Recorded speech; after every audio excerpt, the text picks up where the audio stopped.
अब इसका इफेक्ट ये भी होगा कि संभल की वक्फ की प्रॉपर्टी नहीं रहेगी। मैं डायरेक्ट चैलेंज कर रहा हूं भारत के प्रधानमंत्री को कि आप, मेरा सवाल आपसे है, आप जब अमेंडमेंट ये ला चुके हैं, कानून बना चुके, तो क्या संभल की मस्जिद वक्फ की प्रॉपर्टी रहेगी?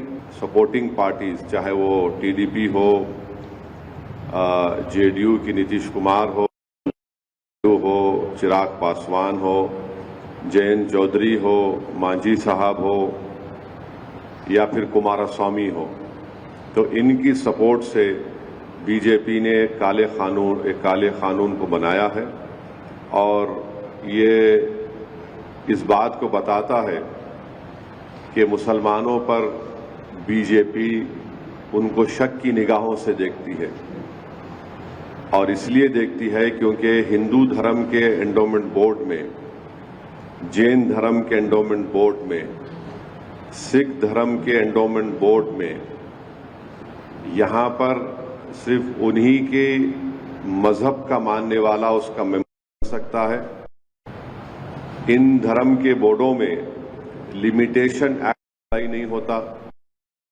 इन धर्मों में बाय यूसेज वो उस धर्म की प्रॉपर्टी बन सकती है और इन धर्म के बोर्डों में दूसरे धर्म के मानने वाला भी उनको अपनी प्रॉपर्टी दे सकता है। ये तमाम चीजें इस अमेंडमेंट बिल के जरिए नरेंद्र मोदी की सरकार ने मुसलमानों के इस धर्म के बोर्ड से छीन ली है। हम हमारे इस देश के हिंदू भाइयों को बताना चाहेंगे, सिख भाइयों को बताना चाहेंगे और हमारे जैन भाइयों को बताना चाहेंगे कि जब आप अपने धर्म के बोर्ड में सिर्फ अपने ही धर्म के मानने वालों को मेंबर बना सकते हैं और दूसरे धर्म का नहीं बन सकता है, तो कैसे मुस्लिम धर्म का ये वक्फ बोर्ड, जो एक प्योर रिलीजियस इंस्टीट्यूशन है वक्फ बोर्ड, उसमें कैसे मोदी सरकार दूसरे धर्म के लोगों को मैंडेटरी 2 लोगों को बनाने का एक प्रोविजन रखती है। और जब आपके पास लिमिटेशन एक्ट अप्लाई नहीं होता है, जिसके जरिए से अगर हिंदू एंडोमेंट बोर्ड की प्रॉपर्टी पर, जैन धर्म की प्रॉपर्टी के ऊपर, गुरुद्वारा प्रबंधक कमेटी की प्रॉपर्टी के ऊपर अगर कोई नाजायज कब्जा करता है तो उसको आप कभी भी निकाल सकते हैं। वो मुस्लिम धर्म के एंडोमेंट बोर्ड पर लिमिटेशन एक्ट अप्लाई करके नरेंद्र मोदी की सरकार एंक्रोचर को मालिक बनाना चाह रही है एडवर्स पोजेशन की बुनियाद पर। और फिर आर्टिकल 26 के तहत हर रिलीजियस डिनोमिनेशन को अपने रिलीजियस चैरिटेबल ऑर्गेनाइजेशन बनाने का इख्तियार मिलता है, उसको एडमिनिस्टर करने का इख्तियार मिलता है और मूवेबल और इमूवेबल प्रॉपर्टीज को हासिल करने का इख्तियार मिलता है। ये मुसलमानों से छीना जा रहा है और आपको मैं बार बार समझा रहा हूं कि इस मुस्लिम धर्म के इस बोर्ड में जो अमेंडमेंट्स नरेंद्र मोदी की सरकार ने और चंद्रबाबू नायडू, नीतीश कुमार, चिराग पासवान, जयंत चौधरी, मांझी साहब ने और कुमारस्वामी ने किया है, उसमें सेक्शन 3D आप पढ़िए।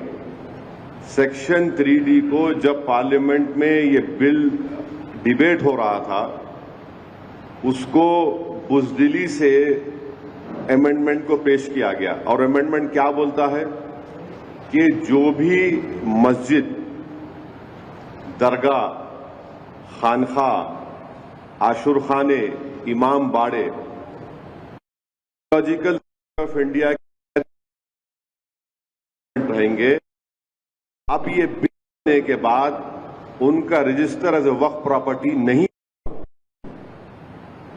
अब आप मेरे को बताइए, सच्चर कमेटी में 180 प्रॉपर्टीज, जो सच्चर कमेटी ने, आप उसके लास्ट पेजेस देखिए, आखिरी के 8-10 पेजेस में 180 प्रॉपर्टी सच्चर कमेटी ने कहा कि एएसआई के इलीगल ऑक्यूपेशन में है।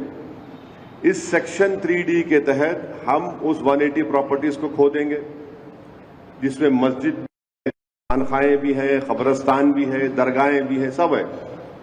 अब इसका इफेक्ट ये भी होगा कि संभल की वक्फ की प्रॉपर्टी नहीं रहेगी। मैं डायरेक्ट चैलेंज कर रहा हूं भारत के प्रधानमंत्री को कि आप, मेरा सवाल आपसे है, आप जब अमेंडमेंट ये ला चुके हैं, कानून बना चुके, तो क्या संभल की मस्जिद वक्फ की प्रॉपर्टी रहेगी? क्या ज्ञानवापी की मस्जिद वक्फ की प्रॉपर्टी कहलाएगी? क्या मथुरा की मस्जिद वक्फ की प्रॉपर्टी कहलाएगी?